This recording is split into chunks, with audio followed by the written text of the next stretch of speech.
सुखदेव जी से परीक्षित पूछे कि आखिर महाराज जब वो इतना प्रेम करते थे अपने पुत्र से तो आखिर उससे द्वेष क्यों किए?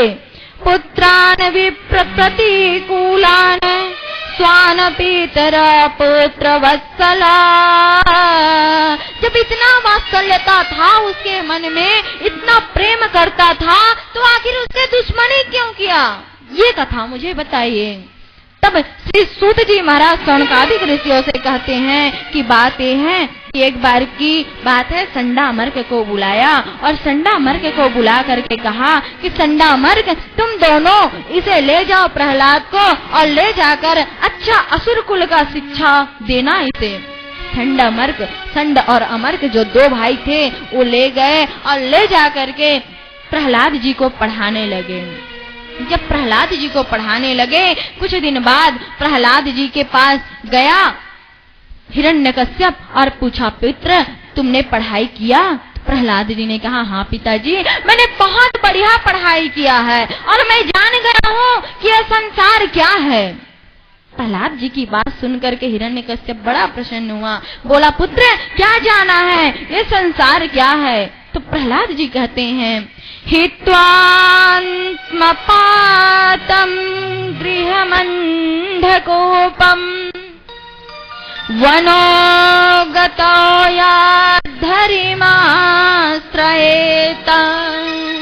पिताजी हित्वात्मपातं गृहमन्धकूपम्, ये संसार जो है ना वो एक अंधा कूप के समान है, कुआं के समान है, जो अंधेरा से ढका हुआ है, जो घास फूस से ढका हुआ है, जो माया रूपी घास से ढका हुआ है।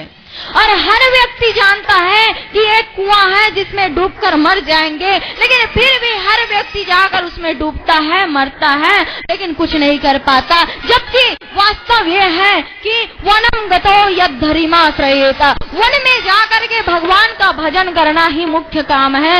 वन में जाओ और भगवान का भजन करो, इस संसार में रहकर ना भटको। और इस केवल सत्य एक ही है और वो है भगवान नारायण। अब तो महाराज जैसे हिरण्यकश्यप ने सुना, हिरण्यकश्यप क्रोधित हो गया, मूर्ख क्या तू यही पढ़ता है?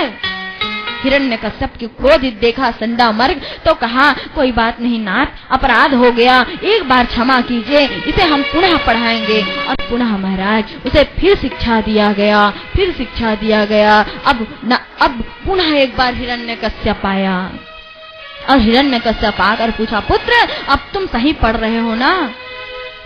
प्रहलाद जी बोले, पिताजी बहुत बढ़िया पढ़ाई कर रहा हूँ, अभी जो पढ़ाई कर रहा हूँ ना उसमें मैं जान गया हूँ कि प्रभु प्राप्ति के लिए 9 कार्य करना चाहिए। हर व्यक्ति को जो 9 कार्य कर लेता है उसे भगवान आसानी से मिल जाता है। अब तो बड़ा क्रोध हुआ, अब बोला, तो भगवान तो मैं हूँ। हिरण्यकश्यप सबको कह दिया था कि दुनिया में कोई भगवान नहीं है, भगवान केवल एक है और वो है हिरण्यकश्यप। श्रवणम कीर्तनम विष्णु, सबसे पहला है श्रवण करना। तो क्या श्रवण करे? तो भगवान की कथा को श्रवण करो। अब श्रवण करना है, सुनना है, इसका मतलब ये नहीं है कि जा करके हम किसी की बातों को, किसी की बुराई को, किसी की प्रपंच को सुने। नहीं महाराज, श्रवण करना है तो भगवान की कथा को श्रवण करिए। श्रवणम कीर्तनम विष्णु, कीर्तन करना है तो भगवान के नामों का कीर्तन कीजिए, ना कि जा करके कोई अश्लील गाना गाइए, ना कि जा करके कोई किसी का बुराई का गीत गाइए। श्रवण करना है तो भगवान की कथा सुनिए, कीर्तन करना है तो भगवान का कीर्तन कीजिए। स्मरणम पाद्य सेवनम, स्मरण करना है तो उस परमपिता परमात्मा को ही स्मरण करिए, याद करना है तो उसी परमपिता परमात्मा को याद कीजिए। पाद्य सेवनम, पाद्य सेवन करना है, चरण सेवा करना है तो उस गोविंद के ही चरण का सेवा कीजिए। अर्चनम बंदनम दास्यम, अर्चना करना है तो गोविंद का ही अर्चना करिए, वंदना करना है तो गोविंद का ही वंदना करिए।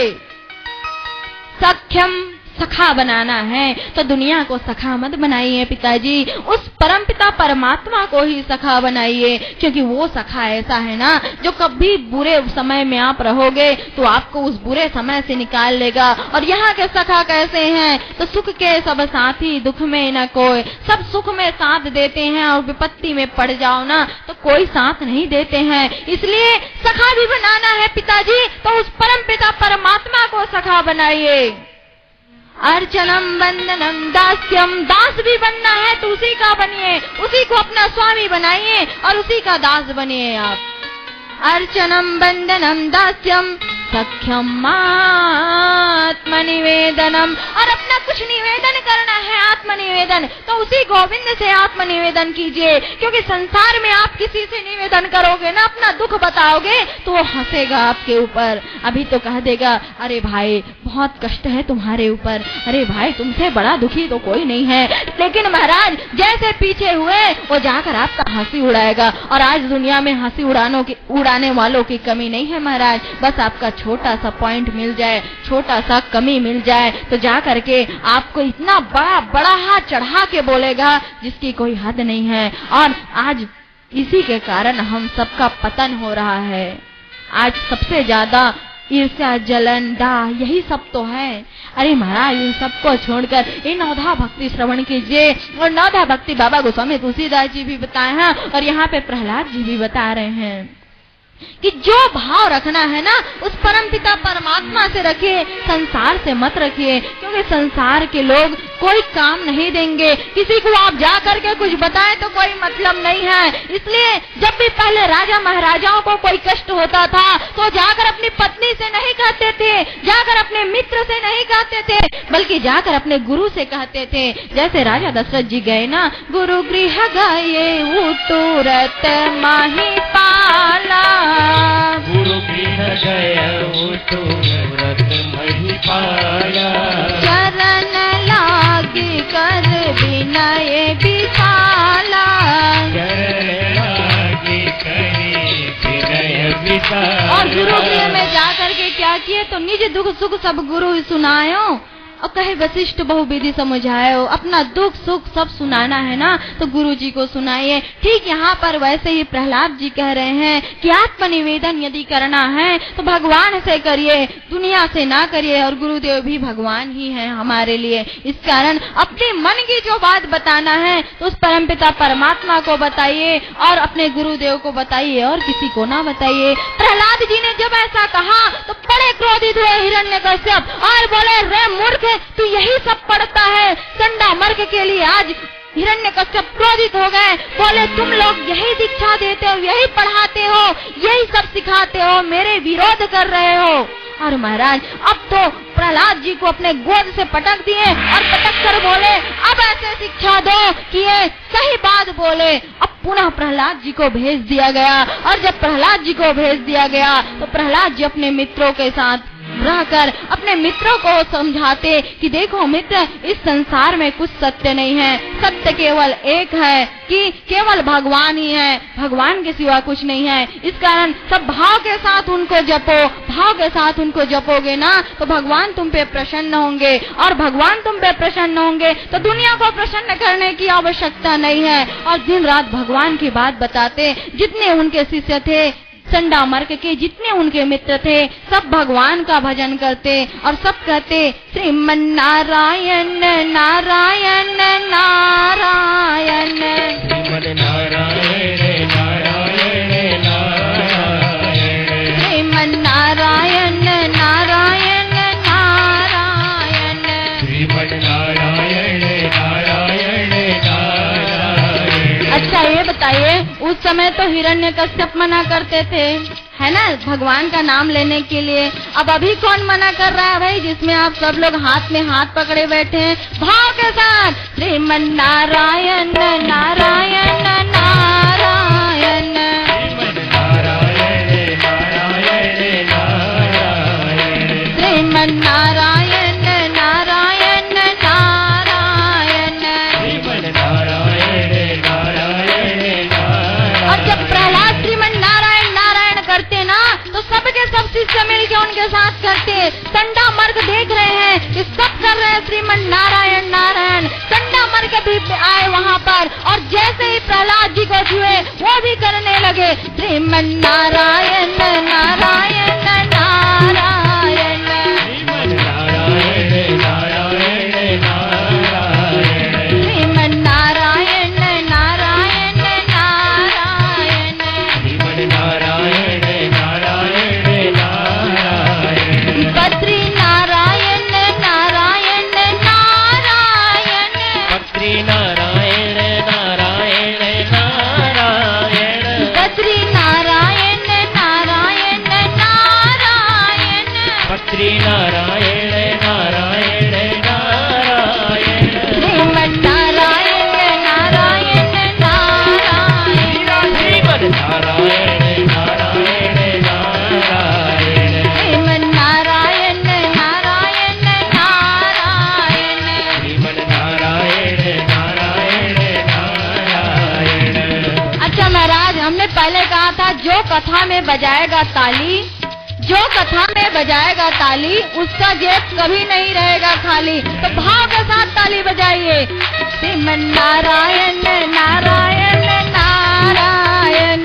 श्रीमन नारायण नारायण नारायण। पर एक निवेदन करें महाराज, जहाँ कह दो कि जेब खाली नहीं रहेगा तो बड़े जल्दी ताली बजने लगता है। और यदि कह देते कि आपके भाग्य का रेखा जो दुर्भाग्यपूर्ण रेखा है वो बदल जाएगा ना, अरे बदले चाहे ना बदले सब ऐसे कहते हैं, लेकिन कह दो कि जेब भर जाएगा तब तो महाराज श्रीमन नारायण नारायण नारायण। श्रीमन नारायण नारायण नारायण।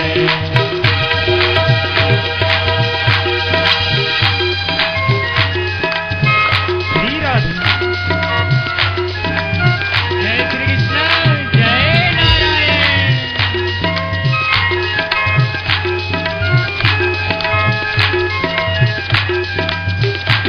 और जब चंडामर्क आकर उनको छुए, जैसे चंडामर्क नाचने लगे, उसी समय क्या हुआ, हिरण्यकश्यपु भी आ गया। हिरण्यकश्यपु देखा, ले मूर्ख, इसे मैं असुरी विद्या सिखाने के लिए भेजा हूँ और ये यही सिखा रहा है, फिर नाच रहा है श्रीमन नारायण नारायण करके। हिरण्यकश्यप बड़ा क्रोधित हुआ और क्रोधित होकर गया, चंडामर्क का हाथ पकड़ा।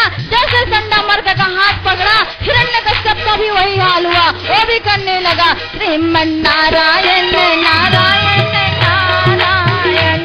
श्रीमन नारायण नारायण नारायण। श्रीमन नारायण नारायण नारायण। श्रीमन नारायण नारायण नारायण।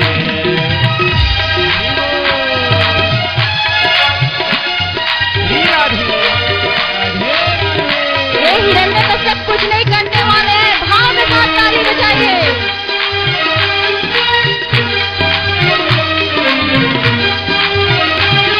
और मेरा एक निवेदन करें, जैसे किसी आदमी को करंट लग जाए ना, और करंट लग जाता है तो उस आदमी को छुड़ाने के लिए यदि कोई दूसरा आदमी पकड़ ले, तो जो आदमी को करंट लगा रहता है ना, उससे ज्यादा करंट उस आदमी को लग जाता है। तो प्रहलाद जी तो पहले से करंट है ही, वो गा ही रहे श्रीमन नारायण। अब उसे छुआ कौन, चंडामर्क, उसे उससे ज्यादा करंट लग गया। अब वो श्रीमन नारायण नारायण करने लगा। अब क्रोध में हिरण्यकश्यप उसे छुआ, उससे ज्यादा करंट लग गया, वो भी भाव से कर रहा है। तो आप लोग भी तो भाव से कर सकते हैं श्रीमन नारायण नारायण नारायण।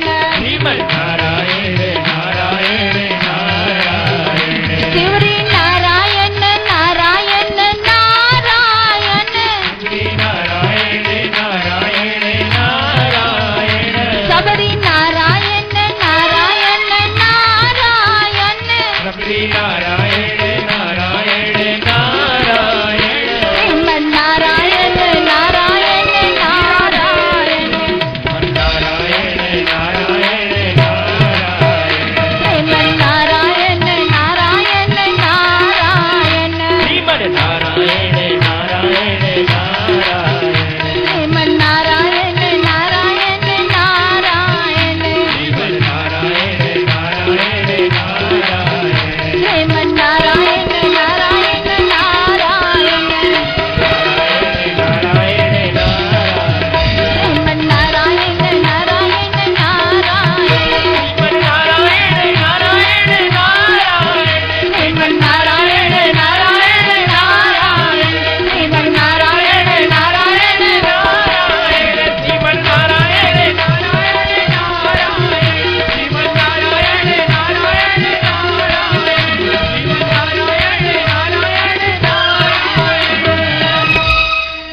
के सब मिलकर श्रीमन नारायण नारायण करने लगे। आज पूरा आश्रम में आश्चर्य हो गया। अब जब थोड़ा सा करंट छूटा ना, प्रहलाद जी जैसे छूटे सबको ज्ञात हुआ आज हिरण्यकश्यप क्रोधित हो गया और हिरण्यकश्यप उसे बांध कर ले आए प्रहलाद जी को और बांध कर ला करके कारागृह में डाल दिए। कारागृह में डाले तब भी वहाँ श्रीमन नारायण नारायण चलता रहा।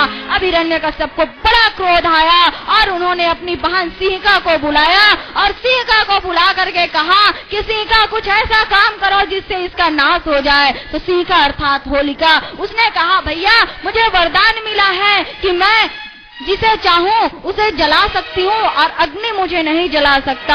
तो महाराज क्या हुआ, होलिका बैठ गई चिता में और प्रहलाद को गोद में ले ली। जैसे प्रहलाद को गोद में लेकर के बैठी, आग लगाया गया। आज आग लगा तो होलिका जलकर राख हो गई और प्रहलाद जी जैसे सोने को तपा कर निकाला जाए तो एक निखार आ जाता है, बिल्कुल वैसे निकल गया। यहाँ पर भाव आता है कि होलिका को वरदान मिला था रक्षा करने के लिए, किसी को विपत्ति में फंस जाए तो बचाने के लिए, लेकिन होलिका ने उल्टा कार्य किया और उल्टा कार्य करके उन्होंने भक्त के ऊपर ऐसा काम किया कि भक्त को कष्ट देना चाहा। तो भक्त को यदि कष्ट दे तो भगवान के क्रोध रूपी अग्नि से कोई नहीं जला सकता। राम रोष पावक जिमि जरहि, जो अपराध भगत के करी। तो वही अपराध होलिका ने भक्त के साथ किया तो उसे राम जी के क्रोध रूपी अग्नि में जलकर राख होना पड़ा। अब होलिका जल करके राख हो गई। प्रहलाद जी की जय जयकार होने लगी। बोलिए भक्त प्रहलाद की। जब प्रहलाद जी की जय जयकार होने लगी, हिरण्यकश्यप और घबरा गया और उसे समुद्र में फेंका गया। समुद्र से भी उसकी रक्षा किया गया। जहाँ पर्वत से ढकेला गया वहाँ भी उनकी रक्षा किया। जहाँ जहाँ पे उनके ऊपर कोई कष्ट आया भगवान ने हर जगह उनका रक्षा किया। एक दिन की बात है, हिरण्यकश्यप राजसभा में बैठा हुआ था। राजसभा में क्या हुआ कि जब हिरण्यकश्यप बैठा हुआ था, प्रहलाद जी को बुलाया गया और प्रहलाद जी को बुला करके कहा कि अच्छा प्रहलाद, तुम बताओ कि तुम क्या करते हो जिससे तुम्हारी रक्षा हो जाती है। तो प्रहलाद जी ने कहा, मैं केवल उस परमपिता परमात्मा को मानता हूँ, उनके सिवा मैं किसी को नहीं मानता। पिताजी वो सब जगत के पति हैं, वो सबकी रक्षा करते हैं। तो उन्होंने पूछा, अच्छा तुम इतने छोटे हो और तुम्हें बिल्कुल भी भान नहीं है कि मैं तुम्हारे साथ इतना गलत करता हूँ, इतना बड़ा बड़ा कार्य करता हूँ और तुम हो कि एकदम भगवान के पीछे ही पड़े रहते हो, आखिर बात क्या है। तो उन्होंने कहा, पिताजी मैं जब छोटा था तब से मैंने केवल उन्हीं को माना और वही मेरे ईश्वर हैं, उनके सिवा कुछ को मैं नहीं मानता, किसी को नहीं मानता। और मारने वाला वो है, बचाने वाला वो है, और मैं क्या हूँ, तो नन्हा सा फूल हूँ मैं, चरणों का धूल हूँ मैं। नन्हा सा फूल हूँ मैं, चरणों का धूल हूँ मैं। नन्हा सा फूल हूँ मैं, चरणों का धूल हूँ मैं। नन्हा सा फूल हूँ मैं, चरणों का धूल हूँ मैं। आया हूँ मैं तो तेरे द्वार, आया हूँ मैं तो तेरे द्वार, हरि जी मेरी पूजा करो स्वीकार, प्रभु जी मेरी पूजा करो स्वीकार। आया हूँ मैं तो तेरे द्वार, आया हूँ मैं तो तेरे द्वार, हरि जी मेरी पूजा करो स्वीकार, प्रभु जी मेरी पूजा करो स्वीकार। सबसे प्रार्थना सब भगवान के समक्ष यही प्रार्थना करते थे प्रहलाद जी कि छोटा सा फूल हूँ मैं और मैं आपके शरण में आया हुआ हूँ प्रभु, आपसे मेरी यही प्रार्थना है कि आप मेरी रक्षा कीजिए। और महाराज आज हिरण्यकश्यप ने कहा, अच्छा प्रहलाद तुम ये बताओ, क्या तुम्हें हर जगह परमात्मा दिखते हैं, क्या तुम्हारा परमात्मा हर जगह है। प्रहलाद ने कहा, पिताजी मेरा परमात्मा हर जगह है, क्यों चिंता करते हो, आप बोल के देखो, यत्र तत्र सर्वत्र में मेरे परमात्मा विराजमान है, बस उसके लिए प्रेम की आवश्यकता है। आप प्रेम से देखिए, हरि व्यापक सर्वत्र समाना, हरि व्यापक सर्वत्र समाना। हरि व्यापक सर्वत्र समाना। हरि व्यापक सर्वत्र समाना। प्रेम से प्रगट होई मैं जाना।